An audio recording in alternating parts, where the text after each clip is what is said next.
ദീർഘകാലമായി കടുത്ത ഉപരോധങ്ങളുടെ നിഴലിൽ കഴിഞ്ഞിരുന്ന ഇറാനും അമേരിക്കയും തമ്മിലുള്ള നയതന്ത്ര ബന്ധങ്ങളിൽ അഭൂതപൂർവമായ ഒരു വഴിത്തിരിവ് ദൃശ്യമാവുകയാണ്. വിദേശ ബാങ്കുകളിൽ പതിറ്റാണ്ടുകളായി മരവിപ്പിച്ചു നിർത്തിയിരിക്കുന്ന ഇറാന്റെ 10,000 കോടി ഡോളറിന്റെ ആസ്തികൾ വിട്ടുനൽകുന്നത് സംബന്ധിച്ചുള്ള നിർണായക ചർച്ചകൾ ഇരു രാജ്യങ്ങളും തമ്മിൽ പുരോഗമിക്കുകയാണ്. ആഗോള ധനകാര്യ വിപണിയിൽ നിന്നും അന്താരാഷ്ട്ര വ്യാപാര ശൃംഖലകളിൽ നിന്നും ഇറാനെ പൂർണ്ണമായും ഒറ്റപ്പെടുത്തിയിരുന്ന ഉപരോധത്തിന്റെ കടുത്ത മതിൽക്കെട്ടുകളാണ് ഈ പുതിയ നീക്കത്തോടെ ഇളക്കം തട്ടുന്നത്. തെക്കൻ കൊറിയ, ഇറാഖ് തുടങ്ങിയ വിവിധ വിദേശ രാജ്യങ്ങളിൽ ഇറാൻ വിറ്റഴിച്ച എണ്ണയുടെ ലാഭവിഹിതമായി ലഭിക്കേണ്ട ശതകോടികളാണ് അമേരിക്കൻ ഉപരോധം കാരണം വർഷങ്ങളായി തടഞ്ഞുവെക്കപ്പെട്ടിരുന്നത്.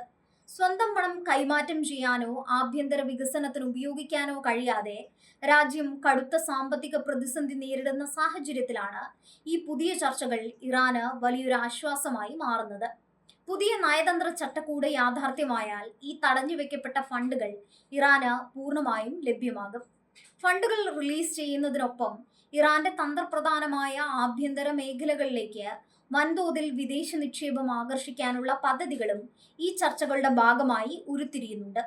ഊർജം, ഇൻഫ്രാസ്ട്രക്ചർ, നിർമ്മാണ മേഖല, ഗതാഗതം തുടങ്ങിയ പ്രധാന രംഗങ്ങളിലെല്ലാം വലിയ തോതിലുള്ള നിക്ഷേപ സാധ്യതകളാണ് ഇതിലൂടെ തുറക്കപ്പെടുന്നത്. ദശാബ്ദങ്ങളായി ആധുനിക സാങ്കേതിക വിദ്യകളുടെയും വിദേശ മൂലധനത്തിന്റെയും അഭാവം നേരിട്ടിരുന്ന ഇറാന്റെ സമ്പദ് വ്യവസ്ഥയ്ക്ക് ഇതൊരു പുനർജന്മമായിരിക്കുമെന്നാണ് വിലയിരുത്തപ്പെടുന്നത്. ഇറാന്റെ ആണവ പരിപാടിയുടെ പരിധികൾ നിശ്ചയിക്കുന്നതിലും യുറേനിയം സമ്പുഷ്ടീകരണം കുറയ്ക്കുന്നതിലും രാജ്യം കാണിക്കുന്ന പുരോഗതിക്ക് അനുസൃതമായി മാത്രമേ പണം ഘട്ടങ്ങളായി റിലീസ് ചെയ്യൂ എന്ന് അമേരിക്കൻ വൃത്തങ്ങൾ വ്യക്തമാക്കുന്നു. ഇരുപക്ഷവും ഒപ്പുവെക്കുന്ന പുതിയ ധാരണാപത്രത്തിന്റെ അടിസ്ഥാനത്തിലായിരിക്കും തുടർന്നുള്ള നടപടികൾ. മിഡിൽ ഈസ്റ്റിലെ സമാധാനാന്തരീക്ഷം നിലനിർത്തുന്നതിനും ആഗോള എണ്ണ വിപണിയിൽ സ്ഥിരത ഉറപ്പാക്കുന്നതിനും ഈ താൽക്കാലിക കരാർ സഹായകരമാകുമെന്നാണ് ആഗോള നിരീക്ഷകർ കരുതുന്നത്. വർഷങ്ങളായി നിലനിൽക്കുന്ന US-ഇറാൻ ശത്രുത കുറയുന്നത് മേഖലയിലെ മറ്റു സംഘർഷങ്ങളുടെ തീവ്രത കുറയ്ക്കാനും വഴിവെച്ചേക്കാം. ഖത്തർ, പാകിസ്ഥാൻ തുടങ്ങിയ പ്രാദേശിക മധ്യസ്ഥരുടെ ഇടപെടലുകളാണ് ഈ ചർച്ചകളെ നിലവിലെ തലത്തിലേക്ക് എത്തിച്ചത്.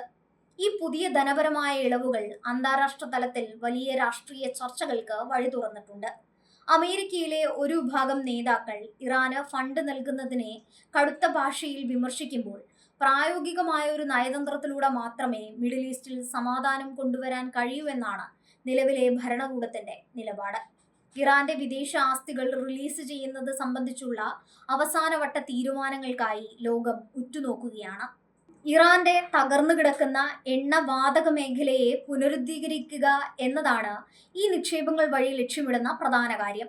ലോകത്തിലെ ഏറ്റവും വലിയ രണ്ടാമത്തെ പ്രകൃതിവാതക ശേഖരവും നാലാമത്തെ വലിയ എണ്ണ ശേഖരവുമുള്ള രാജ്യമായിട്ടും ആധുനിക റിഫൈനറികളും സാങ്കേതിക വിദ്യകളും ഇല്ലാത്തത് ഇറാന് വലിയ തിരിച്ചടിയായിരുന്നു. വിദേശ കമ്പനികൾക്ക് ഇറാനിൽ നിക്ഷേപം നടത്താൻ അനുമതി ലഭിക്കുന്നതോടെ ഈ മേഖലയിൽ വലിയൊരു വിപ്ലവം തന്നെ പ്രതീക്ഷിക്കാം. രാജ്യത്തെ റോഡുകൾ, റെയിൽവേ ശൃംഖലകൾ, തുറമുഖങ്ങൾ എന്നിവ നവീകരിക്കുന്നതിനുള്ള വൻകിട ഇൻഫ്രാസ്ട്രക്ചർ പദ്ധതികളും ചർച്ചകളിൽ ഇടം പിടിച്ചിട്ടുണ്ട്.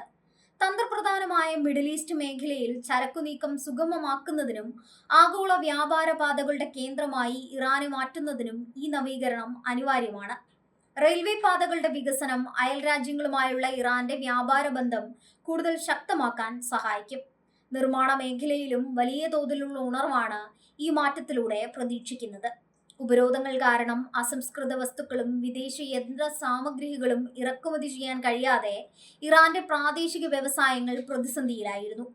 പുതിയ ഇളവുകൾ വരുന്നതോടെ അന്താരാഷ്ട്ര ബ്രാൻഡുകൾ ഇറാനിലേക്ക് നേരിട്ടെത്താനും പ്രാദേശിക പങ്കാളികളുമായി ചേർന്ന് നിർമ്മാണ യൂണിറ്റുകൾ ആരംഭിക്കാനും സാധിക്കും. ഇത് രാജ്യത്തെ തൊഴിലില്ലായ്മ പരിഹരിക്കാൻ വലിയ രീതിയിൽ സഹായിക്കും. വിമാന സർവീസുകൾ ഉൾപ്പെടെയുള്ള ഗതാഗത സംവിധാനങ്ങളുടെ ആധുനികവൽക്കരണമാണ് മറ്റൊരു പ്രധാന വശം. വർഷങ്ങളായി പുതിയ വിമാനങ്ങളോ സ്പെയർ പാർട്സുകളോ വാങ്ങാൻ കഴിയാത്തതിനാൽ ഇറാന്റെ വ്യോമയാന മേഖല കടുത്ത പ്രതിസന്ധിയിലായിരുന്നു. ഈ പുതിയ നയതന്ത്ര ചർച്ചകൾ വിജയകരമായാൽ പ്രമുഖ പാശ്ചാത്യ വിമാന നിർമ്മാണ കമ്പനികളിൽ നിന്ന് പുതിയ വിമാനങ്ങൾ വാങ്ങാൻ ഇറാന് വഴി തുറക്കും. എങ്കിലും ഈ ഫണ്ടുകൾ വിട്ടു നൽകുന്നത് സംബന്ധിച്ച് വാഷിംഗ്ടണും ടെഹ്റാനും തമ്മിൽ കടുത്ത നിബന്ധനകളാണ് നിലനിൽക്കുന്നത്.